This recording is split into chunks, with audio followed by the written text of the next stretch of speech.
Cette année, le Festival des Arts s'invite chez vous, à la maison.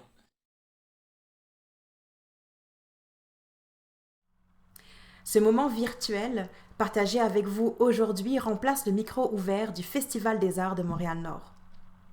Aujourd'hui, en tant qu'autrice en résidence au sein de l'arrondissement de Montréal-Nord, je porte la voix de 5 écrivaines et écrivains qui habitent ici. J'ai eu l'immense bonheur de les rencontrer il y a un peu plus d'un an et de les accompagner dans une série d'ateliers d'écriture. Certains d'entre eux n'avaient jamais écrit avant et je me sens vraiment privilégiée d'avoir assisté à l'émergence de leur immense talent. Ce projet est rendu possible grâce à l'entente sur le développement culturel de Montréal dans le cadre du programme de francisation et de valorisation du français.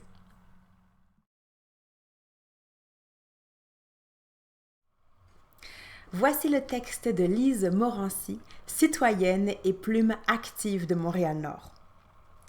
Les textes qu'elle écrit offrent toujours un mélange savamment dosé de légèreté, de joie et de profondeur. Ils sont à son image, finalement. Le texte que je vais vous lire a été écrit durant le confinement et il s'intitule « La rose de porcelaine ».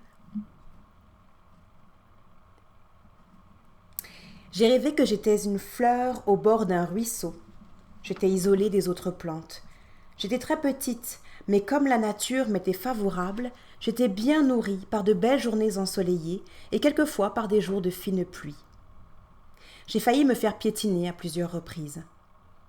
Un jour, un personnage très bizarre a voulu me cueillir. J'ai eu très peur. Mais un éclatant rayon de soleil l'a aveuglé, et un grand vent s'est levé, poussant cet énergumène à tomber sur le sol. J'avais devant moi, tout près de ma tige, 2 énormes semelles de bottes pas trop propres. Puis le bonhomme s'est relevé, m'a regardé et a quitté le sentier au pas de course. Pour moi, ce fut magique. Lui disparu, j'étais sauvée. Et je me suis réveillée. Les jours passent, et ce rêve me hante. J'y pense souvent. Je me vois, je suis une fleur, très belle, rouge, solide, mais je n'ai aucune idée de mon nom exact, ni du lieu de ma provenance. Tous les jours, je cherche à écrire ce que je vois de beau, de bon, écrire des pensées positives, écrire ce que je ressens. J'ai également écrit des notes sur ce rêve. Or un jour, après une journée bien remplie, je me suis mise au lit sans faire de lecture comme j'en ai l'habitude. Et voilà que je retombe dans ce rêve.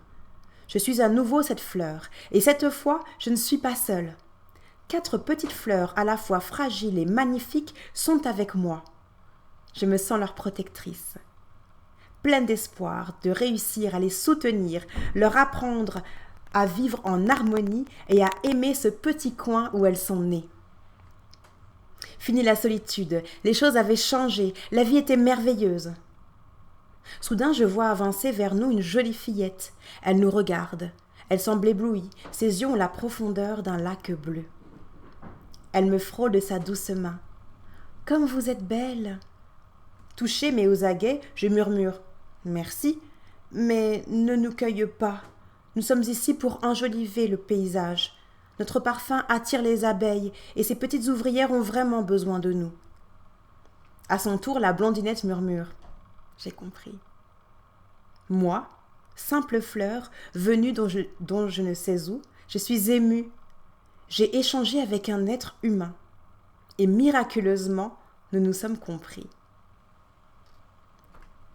Je racontais ce rêve à mon époux et plein de tendresse, il a dit « Tu étais peut-être cette rose que je t'ai offerte un jour dans mon pays, cette fleur magique que tu as conservée durant des semaines. Tu te souviens ?» Oui, je me souviens. Ma rose de porcelaine.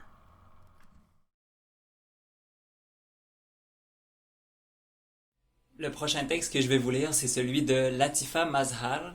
Latifa, elle fait partie de l'organisme communautaire Les Mains Folles, un organisme qui se spécialise en artisanat. D'ailleurs, sa rencontre avec la MCC, ça a été à travers un marché de Noël où elle vendait des sacs qu'elle avait elle-même peints. Et puis, elle a été invitée à participer au dernier micro ouvert. Moi, c'est comme ça que je l'ai connue. Ben, on l'a invitée à retenter l'expérience cette fois-ci. Donc, elle, pendant son confinement, elle s'est intéressé aux personnes âgées. Donc, je vais vous lire son texte. J'ai toujours aimé observer les aînés, qu'ils soient de ma famille, du voisinage, que je les croise dans la rue, dans le métro ou au supermarché. Leurs mouvements lents, leurs cheveux gris, leurs petites rides que j'aime spécialement regarder pour apprécier la beauté cachée sous leurs traits et les imaginer quand ils étaient plus jeunes. Ils ressemblaient à quoi? J'observe leur taille. Ils portent leurs vieux habits avec fierté, du temps où leurs épaules étaient plus larges, où leur dos était plus droit et leurs jambes étaient plus fermes. En général, on voit bien que ça fait des années qu'ils n'ont pas changé leur garde-robe. C'est pas nécessairement une question de moyens. Pas dans tous les cas, j'en suis certaine. Leurs vêtements portent l'empreinte de ce qu'ils ont été autrefois. Certainement que tout ça, ça leur rappelle des souvenirs. Tel ou tel morceau était acheté lors d'un voyage ou d'un événement spécial, offert par une femme ou un mari qui les a quittés, suite à une séparation ou un décès ou par un enfant qu'ils ne voient plus. J'éprouve une grande admiration à chaque fois. Et je me dis toujours, si j'aborde cette personne-là, là maintenant, qu'est-ce qu'elle aura à transmettre au monde entier? Quelle leçon de vie elle pourrait me donner? À quoi pense-t-elle maintenant qu'elle a tout le temps pour penser? Qui était-elle plus jeune? Qui est-elle maintenant? Y a-t-il des personnes à qui elle n'a jamais dit à quel point elle les aime ou à quel point elle les déteste, histoire de se retirer ce poids-là sur le cœur? Puis, il y a tous ceux qui sont atteints de la maladie d'Alzheimer ou toute autre maladie qui les prive de leur mémoire et donc de leur identité. À cet âge-là, si on peut faire des allers-retours vers le passé, ça peut nous faire du bien. Un exercice de mémoire est aussi un plaisir de se rappeler ce qu'a été notre vie autrefois, avec ses joies et ses malheurs. C'est notre vie, peu importe ce qu'elle a été. Moi-même, le simple fait d'avoir revu, dans un moment de méditation, mes photos de quand j'avais 18 ans, ça a complètement transformé ma vie. La vue de ces photos-là était une source d'inspiration et de motivation pour moi, pour essayer de reprendre possession de mon corps et retrouver toute ma vitalité d'autrefois. Alors j'imagine que d'être privé de ce voyage, se déroulant certes dans et par la pensée, c'est une chose terrible. Combien je donnerais pour être en mesure d'offrir à ces personnes-là le film de toute leur vie, que je ferai dérouler devant eux à chaque fois que leur mémoire leur fait défaut.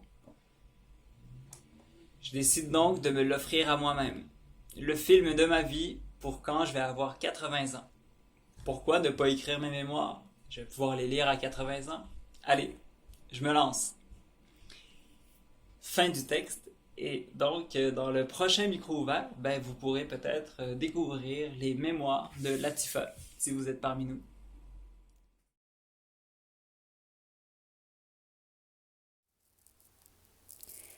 Je vous présente un récit de Cynthia Mendoza. Je l'ai rencontrée au Café Jeunesse Multiculturel. C'est une jeune femme qui écrivait déjà de la poésie, qui faisait déjà d'autres projets artistiques, de la musique aussi. Mais c'est la première fois qu'elle s'essayait à la forme du récit. Donc, j'ai beaucoup aimé ce qu'elle écrivait. Donc, je vous présente son texte qui parle de la maternité, mais d'une manière peut-être un peu différente. Donc voilà, un texte de Cynthia Mendoza. Je n'ai jamais voulu être mère. Les traces et les séquelles de mon enfance ont réussi à me convaincre que je n'avais pas ce qu'il fallait comme base pour devenir ce qu'on qualifie comme étant une bonne mère, et qu'il fallait mieux pour moi de ne jamais enfanter. J'ai été cet enfant parmi tant d'adultes. J'ai grandi en tant qu'enfant unique et n'étant pas souvent entourée par d'autres enfants comme moi, j'ai dû frayer mon propre chemin et développer mon autonomie à un rythme imposé. À 22 ans, je me suis vue confrontée à une grande décision, adopter mon frère, car ma mère, alors enceinte, ne serait pas en mesure de s'en occuper à sa naissance. Ma vie a complètement changé à la suite de cette décision et j'ai dû m'adapter rapidement. Le chemin a été rocailleux. Je me suis retrouvée en quelques mois maman d'un bébé que je n'avais pas enfanté et pour qui j'aurais toujours un double rôle à jouer, celle d'une sœur biologique et d'une mère adoptive. Ma seule référence était mes expériences de jeunesse, mon petit cercle d'amis, mes peurs et ma forte volonté de vouloir donner la meilleure des chances à cet être qui était en quelque sorte une partie de moi. J'avais très peur et j'étais à la fois émerveillée par ce magnifique bébé.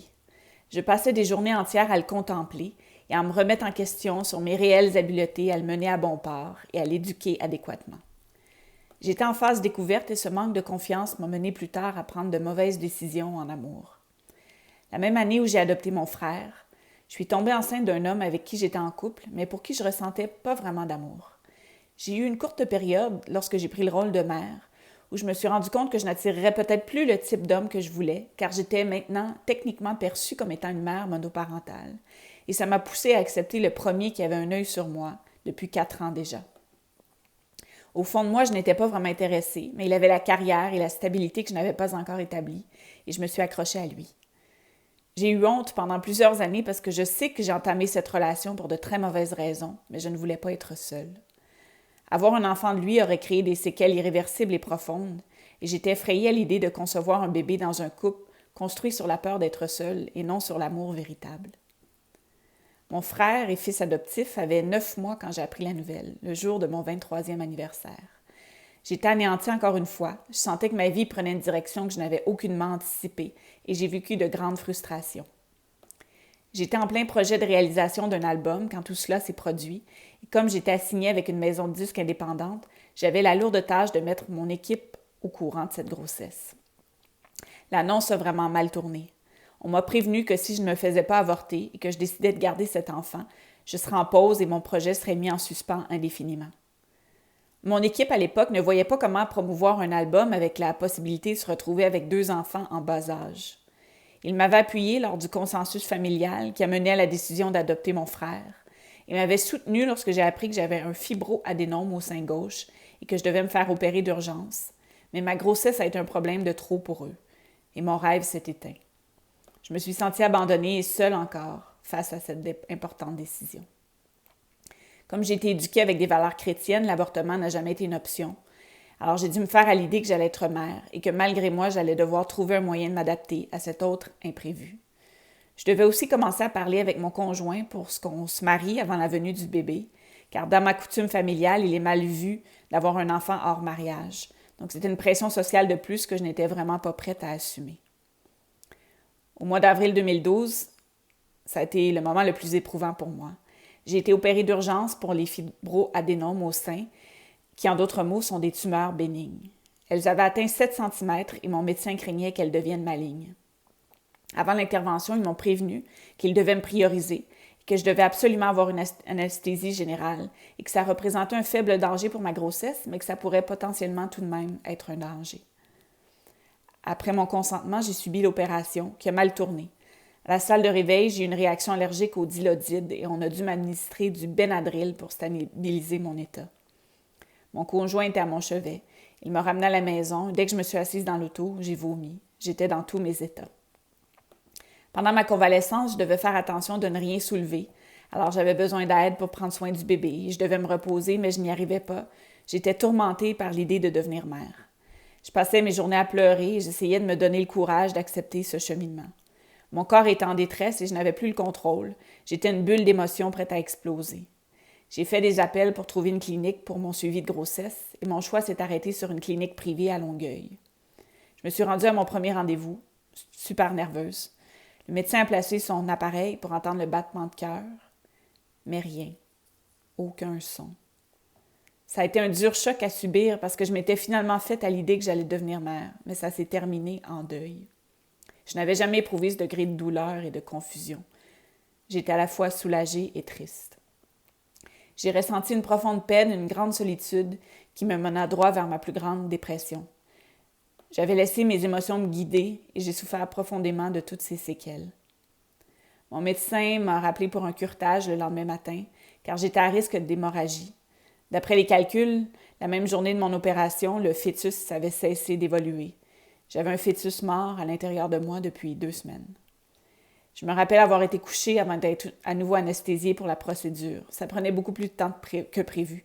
J'étais hyper tendue, j'avais des larmes qui coulaient, je regardais le plafond en essayant de me faire à l'idée que j'allais encore subir une intervention. La gynécologue m'a traumatisée à vie.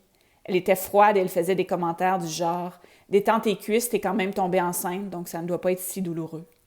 Calme-toi, détends-toi. » J'étais furieuse, mais avant de pouvoir réagir, je me suis endormie en pleurs et l'intervention était faite. En me réveillant, je pleurais sans cesse, je me sentais vide, complètement brimée. Je ne voulais pas la voir, alors j'ai demandé à parler à l'infirmière, qui m'a consolée en me caressant les cheveux et en me donnant un gros câlin.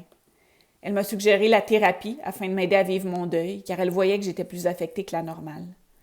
Personne ne savait le traitement que j'avais subi par cette gynécologue et je n'en ai jamais parlé, par fierté ou honte. Elle m'a détruit dans tous les sens du mot.